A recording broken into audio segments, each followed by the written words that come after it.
الحمد لله نحمده ونستعينه ونستغفره ونعوذ بالله من شرور أنفسنا ومن سيئات أعمالنا من يهد الله فلا مضل له ومن يضلل فلا هادي له ونشهد أن لا إله إلا الله وحده لا شريك له ونشهد أن سيدنا وحبيبنا ومولانا محمدا عبده ورسوله الذي أرسله بالحق بشيرا ونذيرا وداعيا إلى الله بإذنه وسراجا منيرا فقد قال الله تعالى في كلامه المجيد وفرقانه الحميد أعوذ بالله من الشيطان الرجيم بسم الله الرحمن الرحيم إن الله وملائكته يصلون على النبي يا أيها الذين آمنوا صلوا عليه وسلموا تسليما اللهم صل على مولانا محمد وعلى آل سيدنا مولانا محمد প্রাণ খুলে মহব্বতের সাথে যিনি যেখানে আছেন গলা ছেড়ে দিয়ে আল্লাহর মহব্বতে নবীর মহব্বতে জোরে সোরে দরুদ শরীফ পড়েন আল্লাহুম্মা সাল্লি আলা মাওলানা মুহাম্মদ وعلى آل سيدنا مولانا محمد بلغ العلا بكماله كشف الدجى بجماله حسنت جميع خصاله صلوا عليه مشرق حب محمد مطلع دیوان ما مطلع خورشید شقاش سینه سوزان ما بلغ العلا بکماله کشف الدجى بجماله حسنت جميع خصاله صلوا عليه سورة يوسف بداري حكمة لقمان ما قاری قرآن باری اے دل شادمان ما بلغ العلا بکماله کشف الدجى بجماله حسنت جميع خصاله صلوا عليه اللهم آمين ربنا ظلمنا أنفسنا وإن لم تغفر لنا وترحمنا لنكونن من الخاسرين أي الله تعالى চট্টগ্রাম তাফসীরুল কোরআন মাহফিল ইসলামী সমাজ কল্যাণ পরিষদ কর্তৃক আয়োজিত 23তম বছরের আজকের এই সমাপনী দিবসে লক্ষ লক্ষ জনতা তোমার বান্দা বান্দি একত্রিত হয়ে কয়েকবার দুরুদ সালাম পড়ে তোমার দরবারে হাত তুলেছি। মেহেরবানি করে দুরুদ ও সালাম চুকুন সোনার মদিনায় নবী পাকের রওজা মোবারকে পৌঁছে দাও। তাম পৃথিবীর মাটির নিচে যত মোমেন মোমেনাত শুয়ে আছেন তাদের আরো আর পরে সওয়াব পৌঁছিয়ে দাও রব্বুল আলামিন। এ মাহফিলের আয়োজন যারা করেছেন আর শোনার জন্য যারা এসেছেন, কিয়ামতের দিন মুসিবতের সময় এ মাহফিল আমাদের সকলের জন্য নাজাতের ওসিলা বানিয়ে দিও আল্লাহ।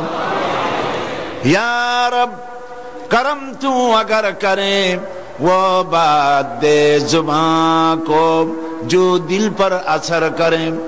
ربنا تقبل منا إنك أنت السميع العليم وتب علينا إنك أنت التواب الرحيم سبحان ربك رب العزة عما يصفون وسلام على المرسلين والحمد لله رب العالمين।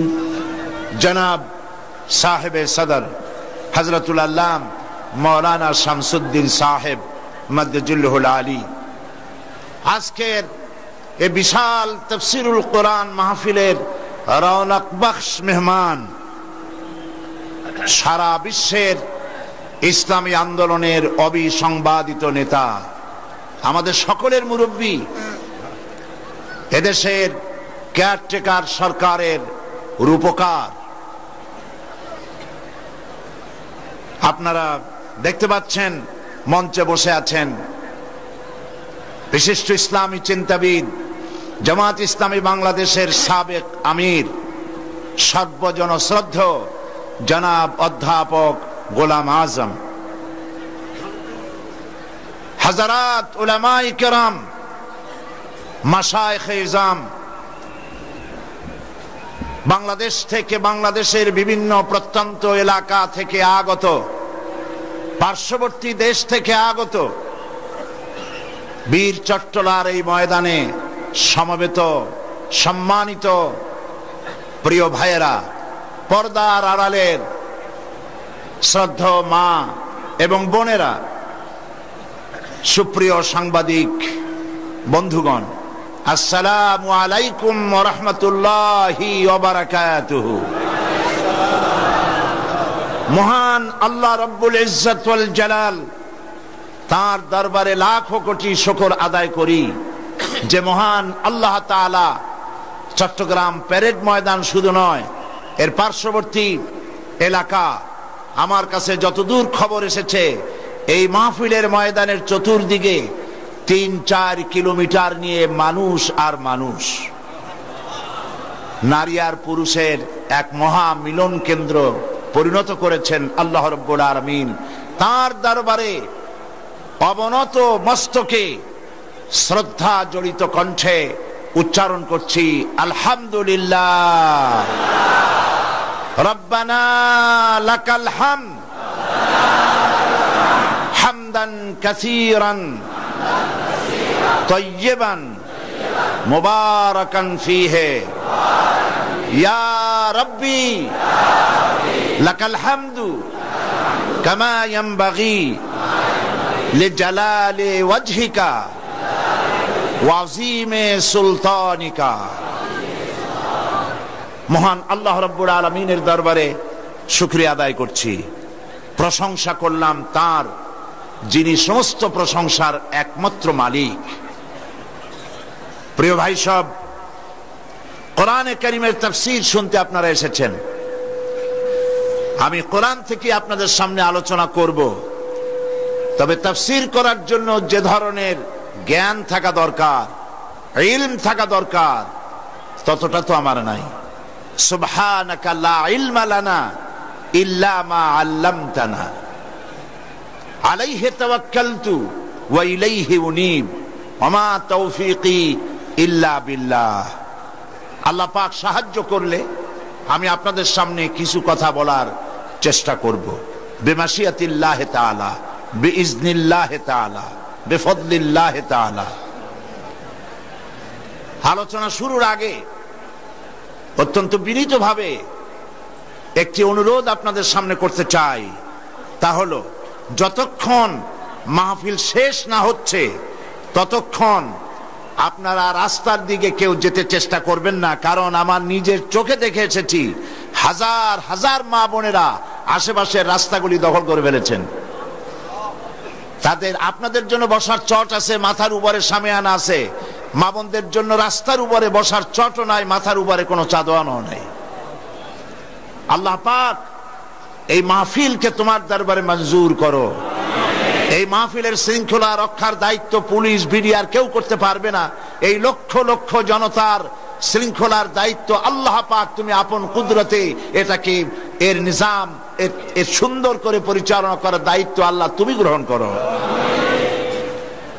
প্রিয় ভাই সব, সূরা আল বাকারার 208 নম্বর আয়াত থেকে আমি আপনাদের সামনে বিগত 4 দিন আলোচনা করেছি।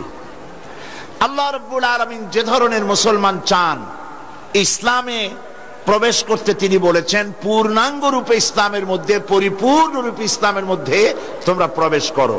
কিভাবে করো সেই কথাগুলি গত 4 দিন আমরা এখানে আলোচনা করেছি।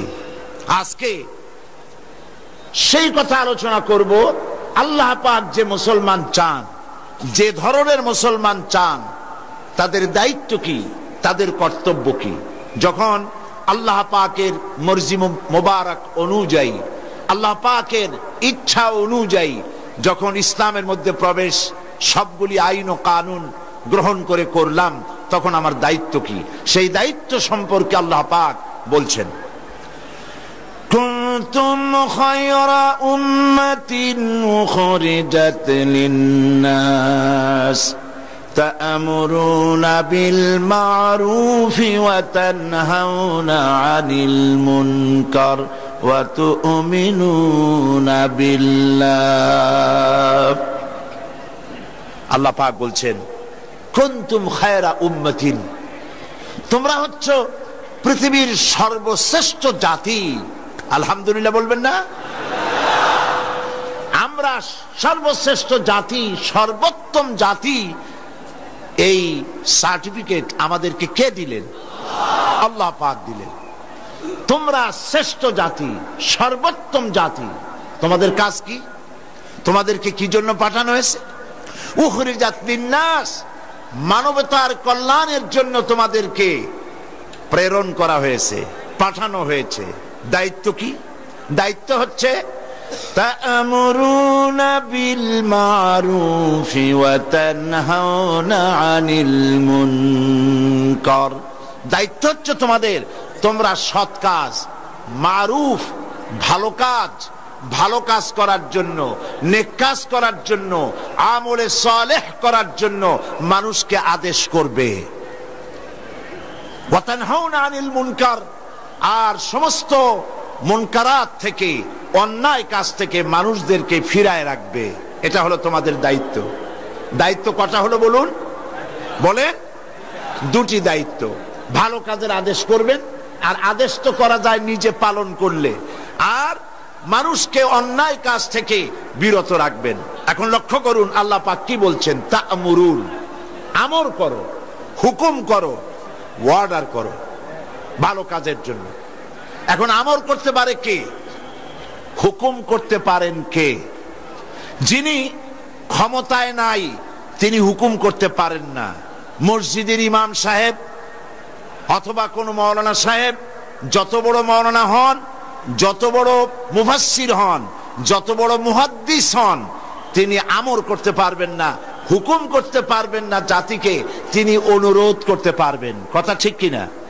আমাদের দেশে যত পীর সাহেবদের আমরা চিনি, যত হক্কানি পীর, হক্কানি আলেমদেরকে চিনি, তারা বলবেন, ভাইয়েরা, দেশবাসী, মদ পান করবেন না, জুয়া খেলবেন না, সিনেমার অশ্লীলতা, এগুলি সিনেমা, অশ্লীল সিনেমা দেখতে যাবেন না, অনুরোধ করতে পারবেন। কিন্তু কোন মাওলানা সাহেব, কোন মুহাদ্দিস সাহেব, কোন পীর সাহেব বলতে পারবেন না আজ থেকে বাংলাদেশে মদ নিষিদ্ধ ঘোষণা করা হলো, আজ থেকে অশ্লীল সিনেমা বাংলাদেশে আর চলতে দেওয়া হবে না, জুয়া খেলতে দেওয়া হবে না, পতিতাবৃত্তি করতে দেওয়া হবে না। এই অর্ডার করতে ওনারা পারেন না। ঠিক কিনা বলেন? কেন পারেন না? এই জন্য পারেন না, যেহেতু হুকুম করার যে মাকাম, হুকুম করার যে জায়গা, সেই জায়গায় ওনারা যেতে পারেন নাই। আল্লাহ পাক বলছেন আমর করো, হুকুম করো। তো হুকুম করার জায়গায় গিয়েই হুকুম করা যায়, হুকুম করার জায়গায় না গেলে হুকুম করা যায় না, অনুরোধ করা যায়। যেমন ধরুন মুহাম্মদুর রাসূলুল্লাহ, সবাই বলেন সাল্লাল্লাহু আলাইহি ওয়াসাল্লাম, নবুয়ত পাওয়ার পর মক্কা শরীফে কতদিন ছিলেন বলেন আপনারা? কত বছর ছিলেন? 13 বছর ছিলেন। তখন আল্লাহর ঘরের মধ্যে বাইতুল্লাহ শরীফের ভিতরে মূর্তি ছিল নাকি ছিল না? কতগুলি ছিল? 360টা মূর্তি ছিল। এই 13 বছরের ভিতরে আল্লাহর নবী বাইতুল্লাহর ভেতরে যত মূর্তি ছিল তার একটি মূর্তিকেও তার আপন স্থান থেকে 1 ইঞ্চি জায়গা সরাতে পেরেছেন? পারেন নাই, কারণ তিনি হুকুমের মাকামে ছিলেন না। যখন তিনি মদিনায় এলেন তখন আল্লাহ পাক তাকে শিখালেন, একটা দোয়া শিখালেন। কি সেই দোয়া? আল্লাহ রাব্বুল আলামিন নবীকে দোয়া করতে বললেন, রব্বি আদখিলনি মুদখালা সিদকিন ওয়া আখরিজনি মুখরাজা সিদকিন ওয়াজআলনি মিন লাদুনকা সুলতানান নাসীরা। আয় আমার রব, আমাকে সত্যের সাথে প্রবেশ করাও, আমাকে সত্যের সাথে বের করো। ওয়াজআলনি মিন লাদুনকা সুলতানান নাসীরা, আর তোমার পক্ষ থেকে আমাকে সুলতানে নাসির উপহার দাও, সুলতানে নাসির দান করো। পৃথিবীর সমস্ত সর্বকালের সমস্ত মুফাসসিরিনে কেরাম একমত, সুলতানে নাসির শব্দের অর্থ হলো রাষ্ট্র ক্ষমতা। আল্লাহ শিখালেন, হাবিব আমার কাছে দোয়া করেন, আল্লাহ আমাকে রাষ্ট্র ক্ষমতা দান করো। নবীজি মদিনা মুনাওয়ারায় প্রবেশ করলেন। এবার তিনি মুহাম্মদুর রাসূলুল্লাহ সাল্লাল্লাহু আলাইহি সাল্লাম তো বটেই, সেই সাথে তিনি মদিনার রাষ্ট্রপতি, মদিনার রাষ্ট্রপ্রধান। বদরের বিজয় হলো, ওহদের পরাজয় হলো, এবার মক্কা অভিযান। যে নবী এসেছিলেন মক্কা থেকে মদিনার দিকে রাতের আধারে, দিনের আলোতে নয়, রাতের আধারে একজন মাত্র সাথী নিয়ে অতি